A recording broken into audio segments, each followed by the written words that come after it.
The Neon Demon is what happens when you mix America's Next Top Model with a satanic ritual. And I'd even throw in like RGB music video lighting.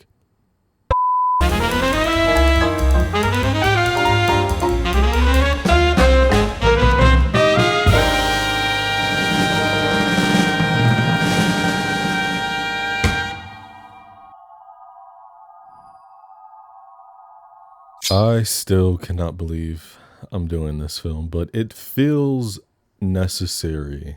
I know a lot of you probably have not seen this movie. I mean, y'all didn't show up to the theater, but I gotta get this out on the channel and I need to get this out of my system. I need to get this out of my system because this movie is wild.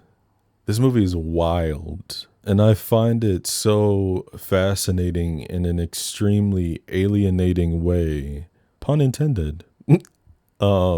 I'm not double checking because I don't care and I don't really feel like it, but I don't think that, I mean, before I started writing the script for this, when I rewatched it, I was looking on YouTube just to see if anybody else, because like I said, I don't think anybody really, no, I don't know anybody who knows this film other than me and other than people that I've shown, because this really just flew under the radar. But when I was looking at it, all I saw was like reviews from around the time that it came out, and it would be like 5-minute long videos, but I've never seen anybody do a full-on video essay, whatever, kind of analyzing it. So I don't know, I want to do it. And spoiler, this shit flopped hard. I mean, I kind of alluded to it when I was like, none of y'all showed up at the theater. Neither did I, but still, I was underage at the time. 2016? Yeah, I was 15. So I couldn't go. What's your excuse? And when I say flopped hard, I'm talking $7.5 million budget. And it only raked in $3.5 million. God damn it. Oh, I would disappear.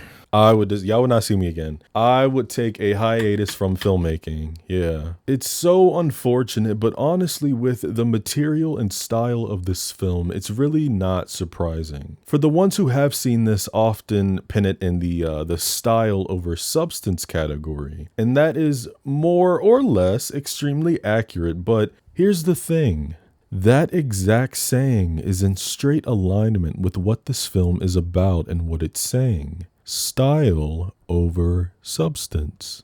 The Neon Demon was directed by Nicholas Winding Refn, and if the name sounds familiar, it's because he directed Drive, which is definitely his most notable picture. The script was written alongside Mary Laws, who I found out has writing credits in Succession, period, and Pauly Stenham. Besides Elle Fanning, who is Dakota Fanning's sister, we got Miss Diva Jenna Malone, Keanu Reeves, Christina Hendricks, and Carl Glusman make appearances. Beauty and brutality coincide in this 2016 psychological thriller that flew under the radar. We step into a colorful Los Angeles and plunge into the cutthroat world of fashion, where youth is currency, beauty is power, and the hungry will consume the weak. Sometimes literally. Through hypnotic visuals, pulsating synth-driven music, and a surreal descent into madness, the Neon Demon presents a nightmarish vision of Los Angeles where ambition and vanity collide in a blood-soaked fever dream. But beneath its glossy surface, what is the Neon Demon trying to say? Is it a razor-sharp critique of an industry so obsessed with youth? Or simply, as many have said, an indulgent, pretentious exercise in style over substance? Let's dive in. We open on our protagonist, Jessie, who appears to have had her throat sliced, but she's kind of giving glamour, you know? I covered Greg Araki's The Living End in January, and there's a line the protagonist in that film where he says, "Live fast, die young, leave a beautiful corpse." Nah, JK, she's not actually dead. She's just posing for this creepy ass dude who's like, I don't know what this is. This opening really sets the tone for the film. Like, it's about to get weird. That's what I'm trying to say. And if you're not okay with weird, this ain't for you. I want you to stay, but if you're not weird, then maybe don't watch this one. In the dressing room, we meet Ruby, a makeup artist. She's asking Jessie a bunch of questions about herself, who is answering in a very soft, naive, standoffish way. Just big bug-eyed, innocent, and young. Her talking style in this movie can kind of be perceived as a little bit annoying. Anytime anybody asks her a question, she's like, no, well, I guess. I mean, I don't, you know? Like the whole movie, she talks as if she's on lithium. Like, wake up! Jessie just moved to LA by herself. No parents, no family out here. She's staying in Pasadena at a motel. Oh yeah, and she's 16, so there's that. Ruby invites Jessie to a party where she's definitely out of place. It's very dark, soulless, socialite vibes going on, but the colors in the bathroom are cute, right? You see this? We meet Gigi and Sarah, two close friends of Ruby's. Gigi is in the mirror applying lipstick and she's like, God, I love this color on me. And Ruby tells everyone the gloss is called Red Rum. I think we all know the reference here. If you do not, it's from The Shining. Flip that thing and reverse it and you get a word that I cannot say on YouTube. Ruby says that women are more inclined to buy a lip gloss if it's named after food or sex. Think about it. Black honey, plum passion, peachy keen. Pink pussy. And after Ruby asks Sarah what her lip gloss would be called, she turns to Jessie and says, what about you? Are you food or sex? 16, remember that. Gigi says that Jessie is dessert because she's so sweet. I think you're kind of sweet.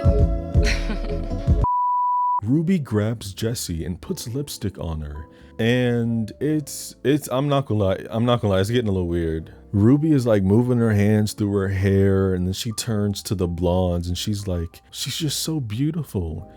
Isn't she perfect? What? Like, you're creeping me out. Stop. Like, then Gigi is all over her, asking if her natural hair color is blonde. Is that your real nose? And Ruby tells Jess that Gigi just got out of the body shop. Jess asks her if she had work done, and Gigi giggles at this, you know, quite a key. She says to Jess, she's like, you say that like it's a bad thing. Baby, plastic is just good grooming. Imagine going a year without brushing your teeth. Huh? When she pulls her surgeon's card out, Dr. Andrew, who calls Gigi the bionic woman, Jess is like, mama, is that supposed to be a compliment? But Jess isn't being rude, like I said. It's just like, it's genuine. She's like genuinely naive. Y'all are talking to a child, like. I hear your parents are dead. That must be really hard for you. Bitch, let me tell you something. She continues, do you have family? Nope. Sure, you have a boyfriend. Crickets. Then Sarah steps in saying, what she really wants to know is, who are you f***ing? Surely Ruby told these little skinny blonde bitches that Jess is 16 years old with the fact that you told them her parents are deceased. When Jess pushes back, Sarah is like, what? Lay it out, sis. You see, a pretty girl walks in and you wonder who she's f***ing. Who could she f***? And how high could she climb? And is it higher than me? We're getting deep, guys. The girls return back to the show that's happening at the party, which is just a woman levitating in the air with this strobe effect that is kind of pissing me off. It's very moody, very loud, very eerie, very witchy. Cut to Jessie in her pink flamingo style motel room as she's getting ready to see a talent agent. The woman looks through her shots and she asks if a boyfriend took her pictures for her. Not really. Not really or no? Right, like, girl, cut the shit. She killing me with the, I don't know, kinda, not really. Don't piss me off. But, you know, she's young and naive. After Jessie tells the agent she took the pics with some guy who found her online, the agent is like, yeah, you need to be careful with that, shawty. Then there's a brief pause as she's like looking her up and down. She's like, you're very fit, very young. I think you're perfect. I would never say you're fat, but that doesn't mean that someone else won't. Huh. What are you saying to me right now in this moment? She tells Jesse that she sees 20 to 30 girls a day who come from small towns with big dreams because some guy named Brad in the food court told them they were beautiful enough to be a model. She ate ya up. Okay, but can we talk about how people would take outfit pics in their backyard during their freshman year of high school and put hashtag model in their bio? What was up with that? She's not ragging on those women though. She says that they're good, but Jessie, she's going to be great. And if she doesn't crack under the pressure, then she'll be off to New York and work with the best top designers. International success. First order of business is to get some shots that are not amateur hour. A man named Jack MacArthur is in town and the agent sent some Polaroids of Jess. And what do you know? He's agreed to do a test shoot with her. Very odd behavior that she sent out her pictures and agreed to do the shoot before she even met this girl in person. Remember, this is an interview. Do they do that? I don't know. I'm not a model. She asks Jess for a copy of her license, and even before looking down at the card, she asks her when she graduated high school. She did not graduate. I'm still working on it is what comes out of her mouth.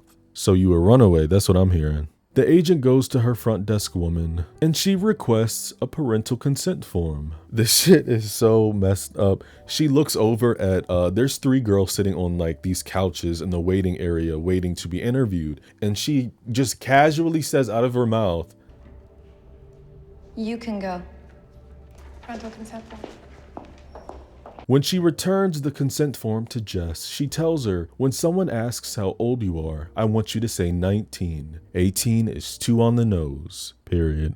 And Jess says that no one's gonna believe that. So the agent assures, honey, people believe what they are told. When she gets back home, she does as is expected and signs the paper herself. The creepy photographer guy, Dean, is outside waiting for her. Hey Drake. Fun fact, certified wigga Timothy Chalamet auditioned for the role of Dean. Imagine that. Jess tells Dean she signed with an agency, and after he asks her what they said about his shots, she lies. They go for a ride where he is being extremely weird and staring at her. Stop, like, and they hang out by the Hollywood sign. And she talks about how when she was a little girl, My mama used to tuck me into bed.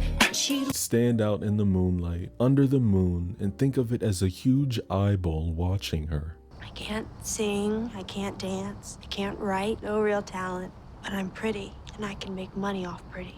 Well, she's not wrong. I mean, has anybody needed talent in the last decade or so? Anyway, remember what I said about her being 16? Yeah, well, she turned 16 a month ago.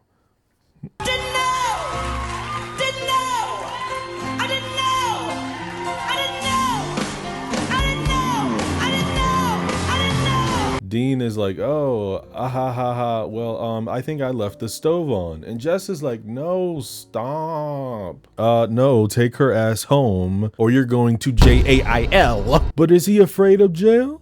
Nope. Cause when he drops Jess off, he tries to fucking kiss her. Here's the thing. Is Dean by nature taking advantage of Jesse? I wouldn't say that. If anything, I would say that Jesse is using him, right? I mean, he's photographing her for free and she's sending these off to the agency. She got an agency through his shots. And although he is not being overly aggressive or there's red flags, but there's not major red flags, but still, I say all of this. What am I saying?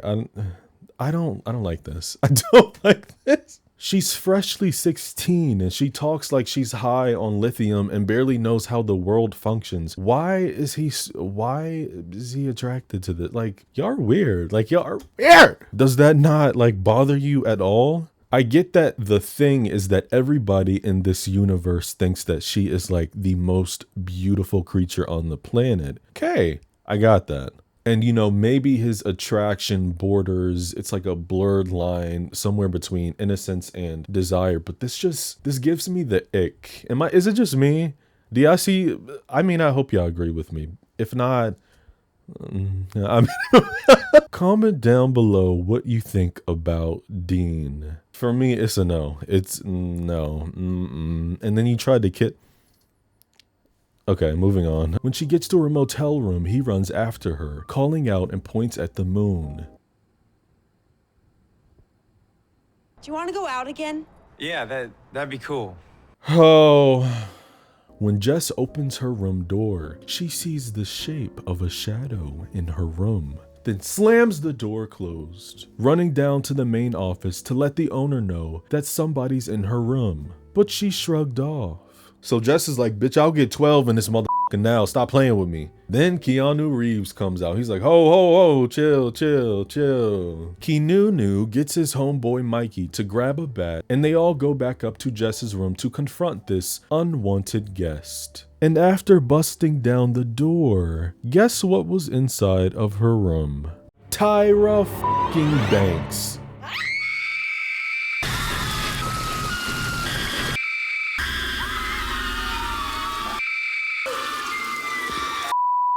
Actually, it was just a mountain lion. Question mark? She could have been mauled to death. How the hell did a mountain lion get up in her room? Unless somebody is a shapeshifter. Jessie hits up the chute for this mysterious Jack guy, and in the dressing room, her main one, Ruby, is once again doing her glam. I love that word. You know when celebs make a post on Instagram and they'll name off all the people who did their whole look in the captions, and instead of saying makeup artist, it'll say glam by. Jack is a scrawny little trick, but he's got a rugged voice and some dead eyes to match, so don't be fooled.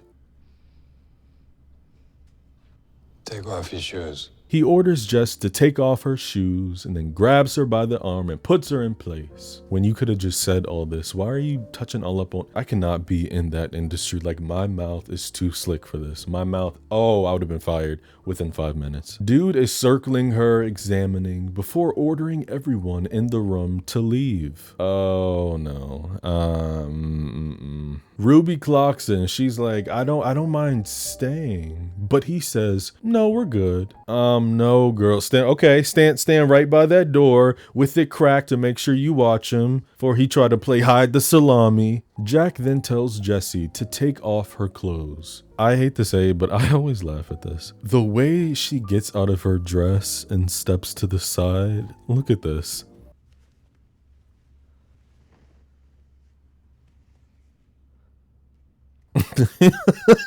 He says exactly what we knew he was going to, and he says, no, take off all of them. And poor little Jessie does what she's told. The setup here has you thinking that he's going to do something extremely degrading to this girl, but he doesn't. We get a big spotlight, and Jack leaves the room, returning with a briefcase of gold paint, which he smears all over her body. And when she leaves, Ruby's outside with the blunt. Let me cut you off. Are you black? Psych. Psh, yeah, right. She ain't grown. She's dragging on a cigarette. Jess tells her everything went well, but Ruby warns her that Jack makes a lot of promises to young girls. I don't think you should be alone with him, chica. But Jess is like, I'm not as helpless as I look. Right. Ruby gives Jess the digit saying, call me if you need anything night or day. It's good to have good girls around. But are you really a good girl, Ruby? You know, I don't trust a dyed red-headed girl. Ruby goes out to eat with the blondes. And when the waiter comes out to ask if they're ready to order, Gigi says yes. And Sarah's like, girl, it's not like you're gonna eat it. She's funny. Gigi asks Ruby how her gig went, the shoot, and Ruby reveals that Jessie was there. So Gigi is like, who? Not too much, bionic woman. They're both quite shocked that Jack came to shoot her, because in Sarah's words, she's been in town for like a minute. But the thing is that Jesse only did a test shooting. And even though Jack is well known for not doing test shootings, I guess Jesse was the exception. Sorry you bitches ain't up to par. Word. Gigi says that Jack shoots her all the time. And Sarah's hating ass is like, that's not gonna last. Your expiration date is almost due. Because who wants sour milk when you can have fresh meat? But Gigi ain't sweating. She says these girls come and go. She's not special yet. You gotta admit though, there's something special about her. She's got that thing, Ruby says. Right.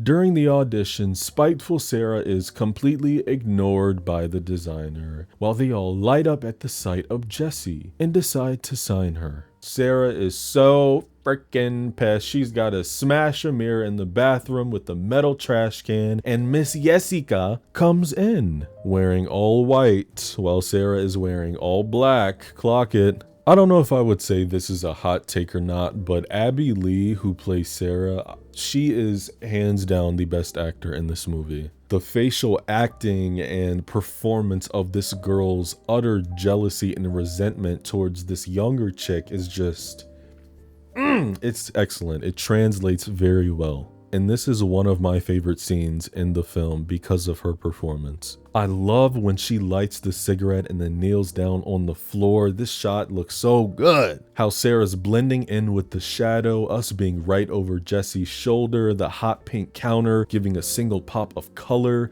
the look in Sarah's eyes, the anger, the pieces from the trash can on the left and the far, like, no notes. Jess tells Sarah that she thought she did great at the audition. And Sarah's like, no, don't do that and pretend you don't know. There's a very brief silence where she's just staring at her. And then she leans in and she says, what's it feel like to walk into a room and it's like in the middle of winter and you're the sun? It's everything. Cut. Miss Ellie, baby, come here. Cause I need a little bit more. Where's the drama? Where's the cut? We could have maybe tilted the head back, maybe give me a little lip quiver, an eyebrow jump, a little tiny gasp, word, something. Give me something. Or just let it sit, like just wait like a strong 6 seconds or something before she says it's everything. Instead of just like this is what she did. It's everything. Like, is that that's not Are y'all seeing my vision here? It bothered me so much because I love the scene and it was like, that was like the one thing. Like, this girl said, how does it feel to walk into a room where it's winter and it's like you come in and you're the sun? Like, I just wanted her to like just close her eyes for like 5 seconds as if she's like going back in time and thinking of that feeling of walking to a room, and just give me like a little gasp of air and just wait a few seconds and be like, it's everything. I don't know, give me camp. Give me something. Give me camp. Oh, maybe not that cringy and campy, but just, we could have went camp, you know? I don't know. I'm sorry, guys. Rant over. That was just funny to me. Things get weird after this, though, because Sarah jerks forward, grabbing at her, and Jessie yelps as she slices her hand on a piece of glass. But oh no, there are no bandages around, so that means Sarah's gotta suck it out! We're almost at the halfway mark, and look, guys, I said it was, this is a weird movie, it's gonna get weird, but like, the weirdness has only just begun. Like, we're inching closer. So, Ruby goes to another makeup gig she's got where she puts makeup on the deceased. Meanwhile, Jessie runs back to the motel, trying not to be seen with her bloody hand, and Dean comes knocking on her door with flowers in hand. And when she reaches out to grab them, she faints. That was the exact reaction of my friend when I showed him this movie. Yes, it's fucking dramatic as hell and it's corny. And yes, she reached out with her left hand, yet everything lands on her right side when she hits the ground. I don't care. I don't care. I don't care. Dean approaches the manager, bringing up Jesse, who owes him some money. And this pervert says, "Oh, the Wildcat. That's some real hard candy. You know what I mean?" Not this. Basically, Dean tells him he doesn't think he should have to pay for the broken door. Oh, and I also forgot to mention the night that they found the mountain lion. For whatever reason, this guy was looking at Jess as if she set this whole thing up. He says the new door plus labor is at least 100. And when Dean pulls out cash, she's like, "Or is it 2? Dean gives him 140, that's all he got, then asks the pedo if there's a pharmacy around. Keanu's being a dig, but in his words, "I'm just being friendly. I just want to make sure you're getting something out of this deal. Because if not, there are plenty of other girls here." Take a peek in room 214 if you get a chance. Rented this week to a girl from Sandusky, Ohio. Runaway, 13 years old. Real Lolita shit. Sick to my stomach. That wasn't even in the script either. Keanu improvised that. The most sweetest, humblest man in Hollywood said those dirty words out of his mouth. Gigi recognizes Jessie in the dressing room for her first main fashion show, and she is surprised, to say the least. And also, Jessie is sitting in her chair, so she gets up and moves to the next one. Couldn't be me, because I would have looked her dead in the eye and said, "And now it's mine." We all know Gigi is very passive aggressive with the slick comments. She tells Jessie, "You move fast, don't you?" And when Jay is like, "What you trying to say?" Gigi is like, "Well, you must be f***ing him. Sarno doesn't let anyone walk his collection." But this is a giggle to Jessie because she tells her that, "I don't think I'm exactly his type." Why not? You're very masculine. Get up. Come on, we gonna go outside. Way too slick, bitch. Get up. Don't get hemmed up, shorty, before you walk out on stage. Cause baby, for a girl that got her entire body reconstructed, you got too much mouth from me. Huh? Ask Lil Wayne who the 5-star chick is. Gigi starts boasting about how she just comes in and picks what she wants to wear. But she didn't choose the damn makeup this time, that's for sure. And Jessie says, "I think you look perfect." Yeah. Nice. Even though the room is silent, Gigi thinks it's time to list off all the work that she's got done to her body. Again, no one asked. She originally wanted to only get a touch-up if she went down a cup size, but that's when Dr. Andrew pointed out the millions of other things wrong with her body. Right.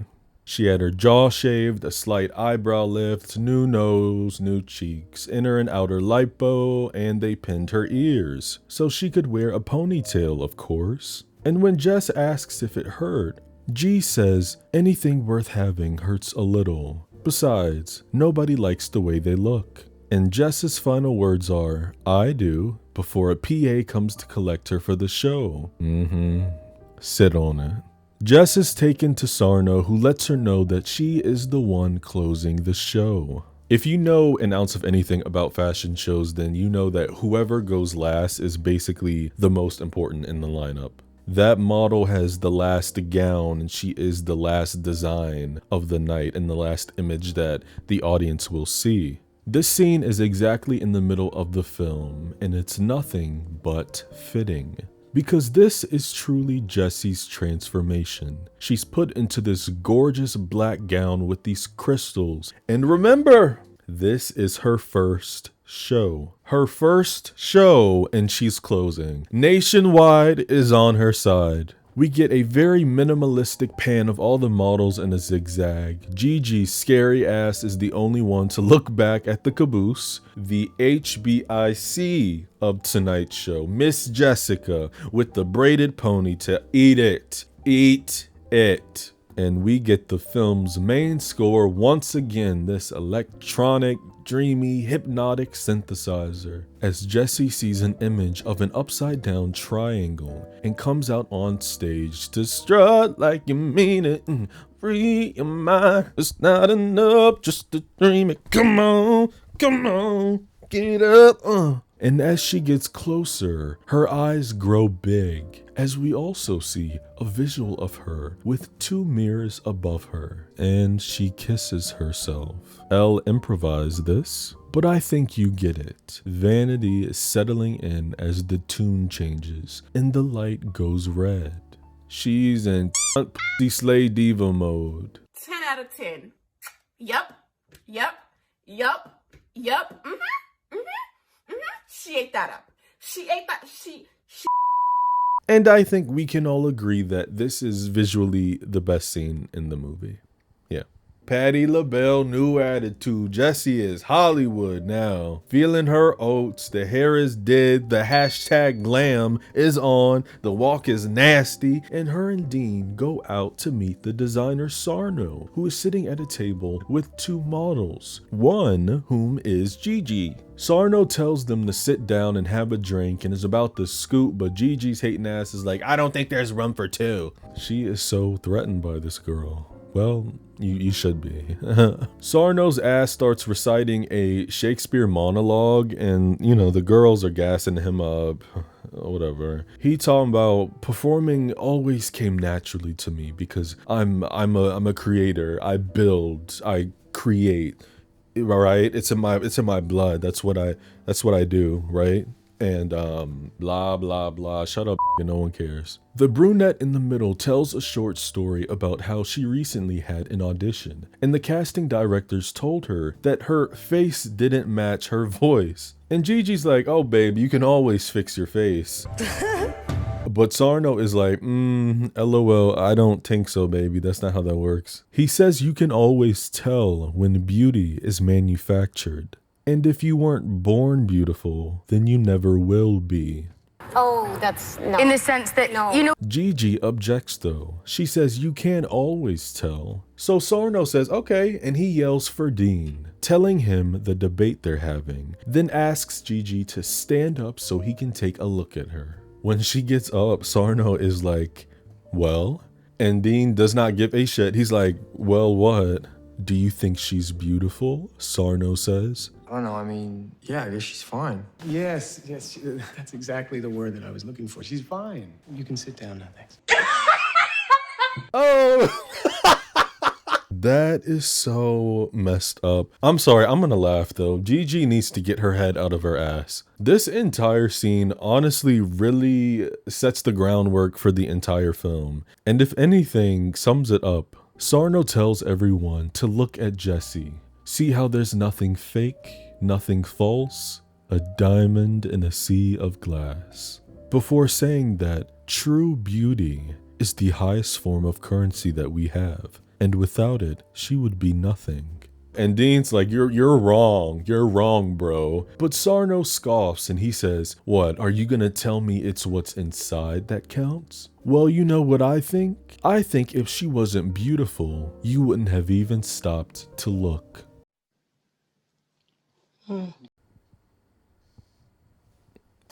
Well, the beauty as the highest currency, blah, blah, blah. That is so shallow. It's wrong on so many levels, but there are pieces of truth in some of the stuff that he says, but I don't know if I should say piece, maybe there's shards of truth in there. Beauty isn't everything, it's the only thing. That pretty much sums it up. Dean tells Jessie that he thinks that they should go. And I swear to God, this is like the quickest that she's ever responded to anything in this entire runtime. I wanna go. So go. So he goes. There he goes. There he goes again. And as you suspected, this simp is just waiting for her. Oh, Barbara, please. Please, Barbara, grow some balls. This is a child. Please. Okay, wait, this next line is kind of though. I ain't gonna lie. Dean says, what's the matter with you? Why do you want to be like them? I don't want to be them. They want to be me. Like, who are you? This girl is completely out of it. You're out of it. You're out of it. Jessie is so far gone. This is not something to celebrate, but at the same time, period. Oh, she said, I don't want to be them. They want to be me.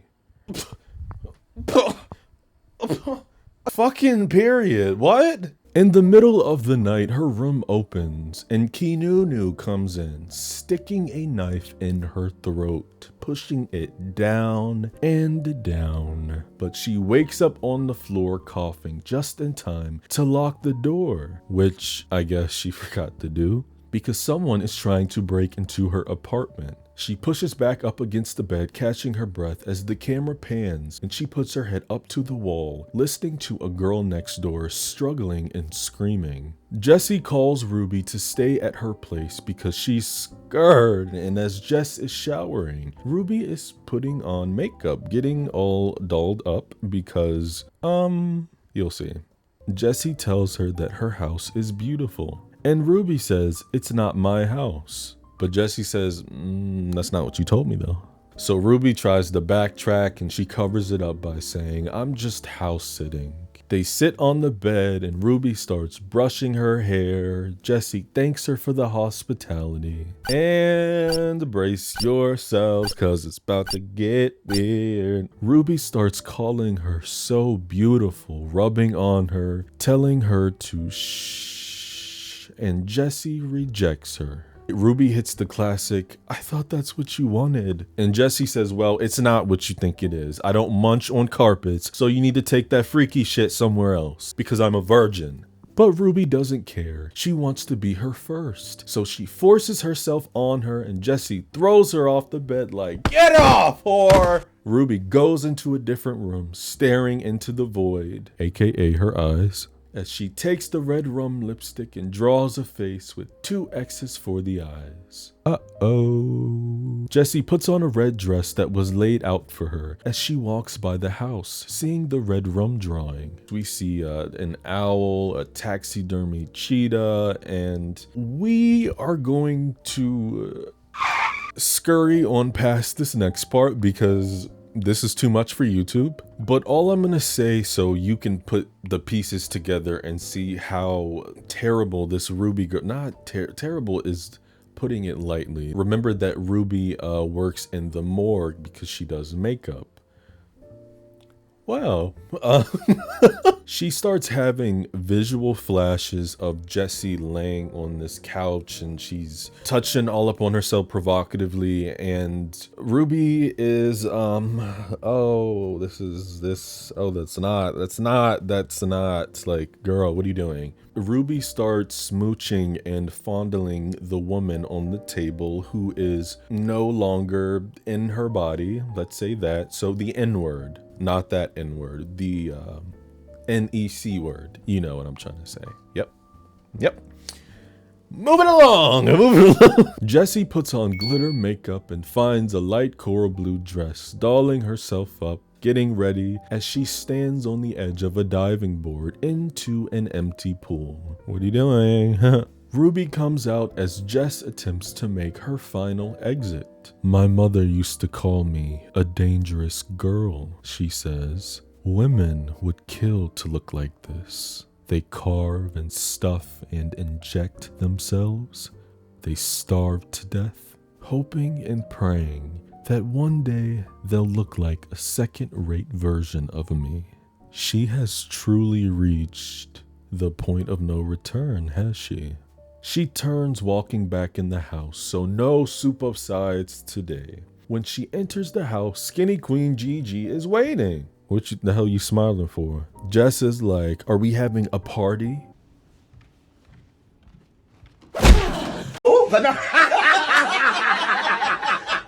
Abby Lee actually hit Elle in the face here. It was on accident though. Side note, if this backyard or this mansion looks familiar, it's because it's the same one from Scream 3. Refn allegedly chose to film at the Paramore Mansion because it's rumored to be haunted. My Chemical Romance shot their Black Parade album there, which has also been speculated to be a cursed album. So Jess takes off down the hall, grabs a knife out the kitchen. Love this red light shot right here. Gigi comes out another section, slicing her on the steps.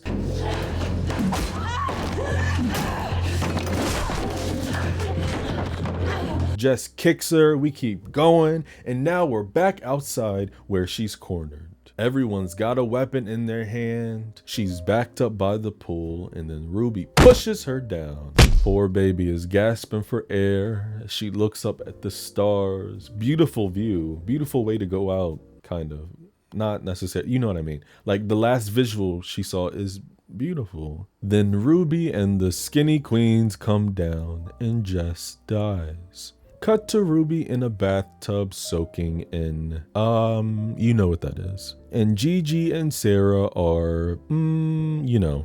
Obviously cannot show this on screen. The girls are naked. Yeah, not naked, but naked. Ruby cleans up the mess before having a smoke over top of her grave. Sick individuals. When the night comes, nude and under the moonlight, Ruby lies her body down and lets red wine flush out of her system. The skinny queens are on their way to a shoot for Gigi in the top down skirt, and for whatever reason, somebody put cornrows on Gigi. I'm gonna smack the out of somebody. G and her co-worker are getting their hair did, and this little Cara Delevingne chick is talking about how once you hit 21 in this industry, you're like so irrelevant. Yeah. She makes a joke and Sarah laughs, and then she's like, what, you think that's funny? And then she's like, haha, no. So then Great Value Cara is like, have you ever had a girl screw you out of a job? Yes. So what'd you do about it? I ate a...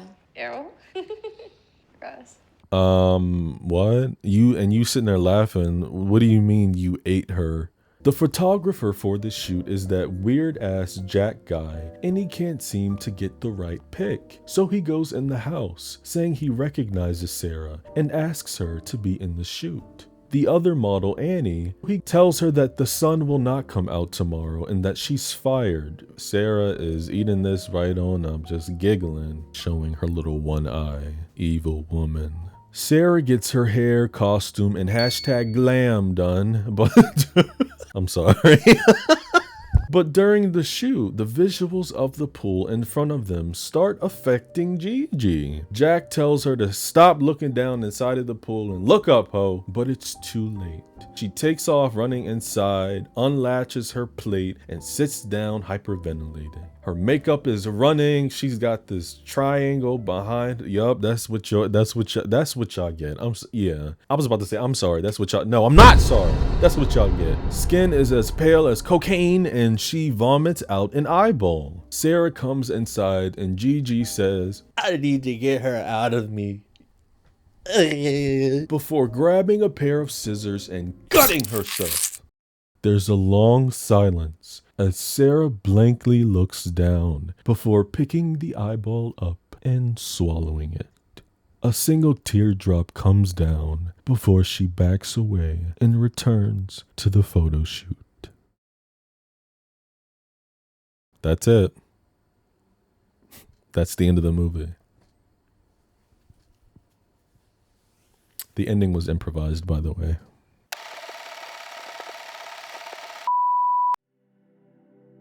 I find it so interesting that being a model has always been the go-to career or ambition. And, you know, it was way before mine, but my example here is more so specifically for Gen Z. And honestly, I'm going to blame social media for that. Similar to what Christina Hendricks said during Jesse's interview at the agency, all it takes is for one person to tell a guy or girl they're hot, and that M word is thrown around like candy. I don't want to completely rag on that world, but actually no, I am.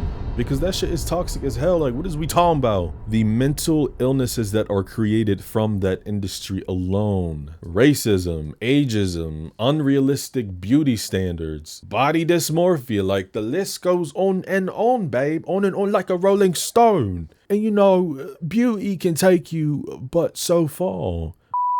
Everybody's got an expiration date, and that can be physically or quite literally. This dying need to be validated and on, Instagram, Twitter, TikTok, Snapchat, whatever, all for complete strangers to see. Every time you go out and dress up, you got to take a picture and let the world know that your life is amazing. Like this is silly. This is just silly. I just don't understand people who document their entire life. Every aspect of what they do from the minute they wake up to when they lay their head down is documented. At that point, it's just extremely performative. Time is so precious and it's only getting shorter because everybody's on these damn devices. Our attention spans are getting shorter and shorter by the minute. Looking at what other people are doing, daydreaming about how I want to do that. I want to do that too. I want to look like that too. I don't know. I don't want to, that's what I'm doing. I'm preaching right now and I don't want to do that. I just want you to know, please do not get caught up in that shit. Take time away from your phone. Take care of your mind. Take care of your mental health, especially. And yeah, the worst, I truly do think that one of the worst things you can ever do to your mentality is compare yourself to somebody else. That is the worst thing you can do. To integrate the film into all of this, that's the exact commentary Refn is making. The film presents beauty as both a currency and a curse, much like social media, where attractiveness translates to likes, followers, and perceived worth. Social media has conditioned people's self-worth to become fragile and dependent on audience approval, just like Jessie's rise and fall in this runtime. She starts the film off as seemingly unique. Every character thinks she's the most beautiful creature in their world, and she's on top. Jessie is ultimately just another product of the industry's machine. Her looks, her privilege, and her power is preyed upon and taken from her by these three grown women, one of whom it was too much for. The film is blasted with a lot of symbolism, and not all of it I understand, although it seems to be right there in your face. Triangles are a recurring shape, and I think we all know the general consensus and importance of a triangle. The occult. And I didn't say it through this video because do I have to? Is it not obvious? Sarah, Gigi, and Ruby are witches. Let's look at the animals. There's a popular theory that the mountain lion that came in Jessie's motel was materialized from Ruby. And it's only further backed up when around Ruby's mansion, we see a cheetah, a wolf, and an owl. Owls specifically, though, have been linked to the occult since ancient times. Think of them as messengers between the physical world and the hidden realms. I mean, in certain tribes, they are associated with impending death. When Gigi vomits out Jessie's eyeball, I thought about the scene when she told Dean about how the moon always seemed like one big eyeball in the sky watching her. And when she died, it was her eyes looking up at the sky, and yet she couldn't find the moon. You could also see it as the all-seeing eye. Or what about how when people say that beauty is in the eye of the beholder? Gigi was not naturally beautiful. She was carved up like a Christmas ham, manufactured, therefore her body rejected Jessie's true beauty. Also clock how her death is her, oh my god, wait, where is it at? A pair of scissors! But yeah, no, word, she just, she guts herself and carves inside of her body. Just how Dr. Andrew did to her so many times. Then there are the triangles. It's put in the forefront during Jessie's big transformation in the midpoint of the film in 4 parts. I see this as Jessie in the middle and the witches on the outside. When it's gone red, Jessie is officially under the spell. It's like she's gone through a portal, literally. I mean, when we meet Gigi for the first time in the bathroom, the shape is around her neck. And in scenes where all 3 witches are present, they're always standing in a triangle form or stance. Water has its own symbolism here as well. An upside down triangle represents the element water, which is divine feminine energy. How interesting is it that Jessie dies in a swimming pool? An empty swimming pool at that. Maybe this represents how her purity was drained from the industry, leaving a bone-dry, lifeless, hollow cave, just like her ego. And what role does water play in witchcraft? Cleansing, purifying, healing. Spiritual bathing in the process of alchemy are seen in the form of all the witches soaking in Jesse's blood. But as we see later, the mere sight of that pool ignited Jesse's energy to come out of Gigi's body. The poor girl was destined to be a sacrifice from the jump, let's be honest. When we first see her on screen, she is perceived dead. Blood all over her body. Think about how quickly she shot to stardom when Jack smeared the gold paint all over her body and she was being transformed into a trophy. Her notoriety was increasing by the minute. I hope some of that made an ounce of sense. Maybe I'm not doing the film justice, but I'm just spitting my thoughts out, you know? You know, film as we know it is art, right? The reason that the hard genre is at the top of my list is because of the route that you can go with showing and expressing your art. I hate films that play it safe. And that kind of goes for any genre. Like I'm not even only talking about horror when I say that. Give me that weird, odd, symbolic, eerie, pushing the envelope. Like I like films that don't give a shit, right? But that does not mean just show the most egregious, disgusting, disturbing things for the sake of doing it. Like if you're going to do that, then have a reason behind it. Let it tie into the storyline. The wildest scene that comes to mind in this film is the scene with Ruby. Refn said in an interview that Jenna Malone was originally just supposed to kiss the girl, but she went further. That is an incredibly uncomfortable scene. It's disgusting, it's disturbing, but it's like that. It really goes to show like her mental state, like when Jesse rejected her, and it shows how twisted that girl, like, oh, you nasty. The Neon Demon was the second film by Nikki to premiere at the Cannes Film Festival that received both booing and cheering after the press showing. The first film was Only God Forgives from 2013. And I fully believe that people were booing in that crowd because this movie is not something that is easily digestible. I also got to bring up that on the surface, this project can be viewed as sexist and misogynistic, but remember, Refn wrote this with 2 other women, and he also asked all the ladies on set and in his life, including his wife, for feedback with the dialogue between the women. Now, before you say, well, women don't talk like that. Okay, 1, this is a movie, and 2, that alien-like empty valley girl dialogue stuff they got going on, like all of that is with intent. It's not rocket science. It's not.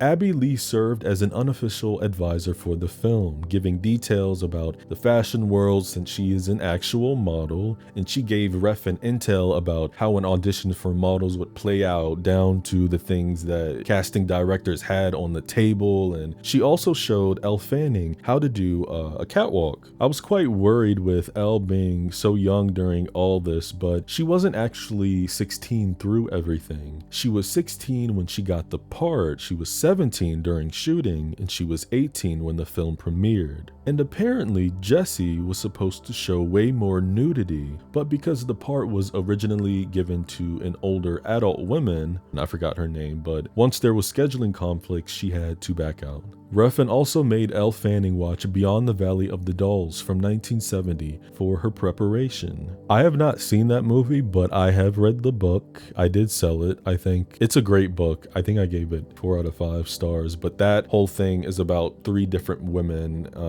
and I think it's like the 60s and drugs, alcohol, like it's about, you know, them trying to get in the entertainment business. One of them is a model. It's quite harsh. Yeah, I see why he recommended that checks out. All in all, what fascinates me about this entire project is, you know, like I said, how surreal and alien it feels. I love movies that feel like a dream or a bad dream. The Neon Demon is like if Suspiria, Black Swan, and a Yves Saint Laurent ad had a baby. It's slow, it's hypnotic, and drenched in neon-soaked nihilism, which makes it the perfect love it or hate it kind of movie. The fashion world here isn't just cutthroat, it's cannibalistic. And the film asks if Jessie was ever really innocent, or if she was just the next in line to consume or be consumed. Cliff Martinez's score alone is one of the single best things about this entire movie, and the most memorable.